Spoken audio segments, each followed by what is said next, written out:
AudioJungle. En Tunisie, où plusieurs ressortissants algériens sont bloqués depuis le début de la crise sanitaire, les frontières avec l'Algérie demeurent fermées, laissant ainsi les Algériens qui veulent rentrer chez eux sans aucune solution, d'autant plus que le programme de rapatriement qui est en cours ne concerne nullement la Tunisie. L'opération de rapatriement lancée par Air Algérie est toujours en cours, mais elle est toujours loin de satisfaire tous les membres de la communauté algérienne bloqués à l'étranger, et qui souhaitent leur rapatriement, ce qui suscite toujours plusieurs revendications dans diverses régions du monde. Rassemblement devant l'ambassade d'Algérie à Tunis. Aucun vol n'a été programmé depuis la Tunisie par Air Algérie parmi les vols de rapatriement qui couvrent 5 pays seulement, ce qui a eu pour conséquence de susciter une vive déception au sein de la communauté algérienne bloquée en Tunisie, une déception qui s'est traduite, hier samedi, en un rassemblement devant l'ambassade algérienne à Tunis. Les ressortissants algériens qui sont empêchés de rentrer chez eux depuis le début de cette crise sanitaire, qui a commencé au mois de mars de l'année passée, réclament via ce rassemblement tenu devant l'ambassade de leur pays, l'ouverture des frontières terrestres, pour qu'ils puissent rentrer chez eux. Un appel des Algériens de tous les coins du monde. Les ressortissants algériens qui se sont rassemblés devant l'ambassade d'Algérie à Tunis, ont voulu remettre au consul algérien une lettre adressée au président Tebboune, afin de revendiquer la proche ouverture des frontières mais aussi l'annulation des autorisations préalables pour rentrer au pays. Selon Imen Ouam, une Algérienne bloquée en Tunisie, cette lettre traduit les revendications de la communauté algérienne à travers le monde, et d'autres rassemblements, semblables aux nôtres, ont été organisés le même jour dans d'autres pays du monde. En effet, c'est un collectif d'Algériens établis à l'étranger qui est à l'origine de cette lettre adressée au président Tebboune. Cette lettre a, par ailleurs, été intitulée Appel de la communauté algérienne de tous les coins du monde. Outre la dénonciation de la bureaucratie à laquelle les ressortissants bloqués à l'étranger sont confrontés dans leurs ambassades, ces derniers estiment dans leur missive qu'il est inacceptable d'imposer à des Algériens une autorisation d'entrer dans leur pays. Reprise des vols, le point avec le porte-parole d'Air Algérie. Amin Andalousi est porte-parole de la compagnie aérienne Air Algérie. Dans cet entretien accordé, ce jeudi 31 décembre, à visaalgérie.com, il fait le bilan des activités de la compagnie depuis la reprise des vols domestiques et de rapatriement.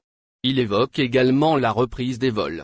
Quel bilan faites-vous, en chiffres, de la reprise des vols domestiques et des opérations de rapatriement?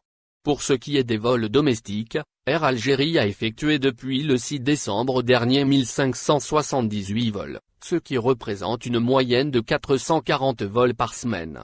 Nous avons atteint le nombre de 65 468 passagers transportés avec une performance de ponctualité estimée à 80%. Le coefficient de remplissage a été satisfaisant. Nous avons commencé par 31 vols quotidiens, mais nous avons dû nous adapter à la forte demande notamment pour le sud en cette fin d'année en optant pour des appareils gros porteurs. Il faut savoir que par mesure de précaution, la compagnie faisait en sorte d'avoir toujours plus de sièges que la demande pour éviter qu'il y ait du monde dans les aéroports et dans les avions en ces temps de pandémie. Est-ce qu'il y a eu des cas positifs de Covid-19 ou des incidents liés au non-respect du protocole sanitaire? Non, nous avons constaté un respect total des mesures sanitaires. Il n'y a eu aucun incident à déplorer grâce au comportement exemplaire de nos passagers et à la vigilance de tous les intervenants, notamment la police et la SGZIA. Tout le monde a joué son rôle convenablement et le résultat est là. Passons aux opérations de rapatriement. Comment jugez-vous le déroulement de cette nouvelle phase? Après le lancement de la 5e phase qui a vu l'organisation de 24 vols entre le 4 et le 23 décembre où on a pu rapatrier 5000 personnes coincées à l'étranger, nous avons déclenché une nouvelle opération dans la continuité pour poursuivre le programme. Le ministre de l'Intérieur avait donné un chiffre de 25 000 citoyens à rapatrier. Nous avons lancé des vols depuis 5 pays, la France, l'Espagne, Dubaï, l'Allemagne et le Canada. Pour cette 5e phase de rapatriement, beaucoup ont parlé du retour des avions avec des sièges vides. Pouvez-vous nous en dire plus à ce sujet? Effectivement, nous avons constaté des sièges vides, entre 20 et 40 au maximum sur certains vols. Quand le CAL santé de la compagnie appelait des passagers, certains n'avaient pas le temps pour effectuer le test PCR, d'autres n'étaient pas joignables. C'est pour cette raison que nous avons opté pour la solution digitale avec le lancement d'un site dédié au rapatriement pour que les personnes concernées sachent qu'elles sont retenues. Ouverture des frontières en Algérie, Abdelmadjid Tebboune s'exprime. La communauté algérienne établie dans de différents pays étrangers multiplie les appels pour la réouverture des frontières. Cette fois, elle s'en est remise au chef de l'État Abdelmadjid Tebboune auquel elle demande son intervention pour mettre fin à leur calvaire qui dure depuis plus de 8 mois. Pour les Algériens coincés à l'étranger, la situation est devenue insupportable pour les centaines de personnes et de familles entières restées loin d'elles pendant cette période. C'est ce qu'elle a expliqué en effet dans un communiqué relayé, mercredi 30 décembre, par le journal arabophone Echourouk. La diaspora algérienne estime que les opérations de rapatriement organisées par le gouvernement sont insuffisantes pour permettre à tout ce beau monde de regagner le pays. Ces expéditions ne sont d'aucune utilité, affirme-t-il, à cause notamment de l'attestation d'entrée exceptionnelle en Algérie sachant que ce n'est pas tous les ressortissants qui peuvent se la procurer. Dans son communiqué, la diaspora réclame d'ailleurs la suppression de ce fameux document estimant que ce n'est pas normal que les Algériens circulent librement dans d'autres pays et sont soumis à une attestation pour rentrer dans leur propre pays. Le cauchemar continue. Les ressortissants algériens espèrent que leur énième appel recevra un écho favorable d'Abdelmadjid Tebboune et des responsables concernés afin de mettre fin à leur cauchemar qui n'a que trop duré.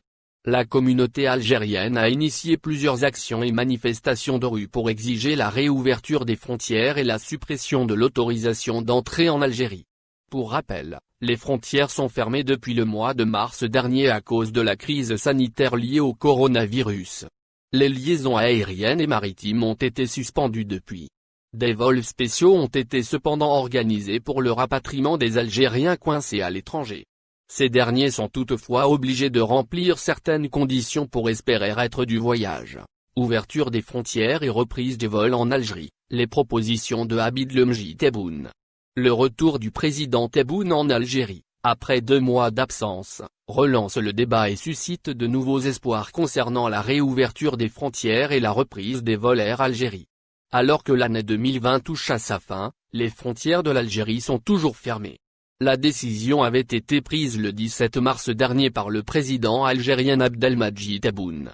Le chef de l'État est le seul habilité à annoncer leur réouverture. Le président algérien a fait son retour au pays hier après 2 mois d'absence passés en Allemagne où il a été hospitalisé après avoir été touché par la Covid-19. Le retour du président Tebboune suscite désormais l'espoir de voir les autorités annoncer la réouverture des frontières et la reprise des vols réguliers de la compagnie Air Algérie. N'oubliez pas abonnez-vous à notre chaîne Info du jour et activez les notifications pour recevoir nos publications en temps réel.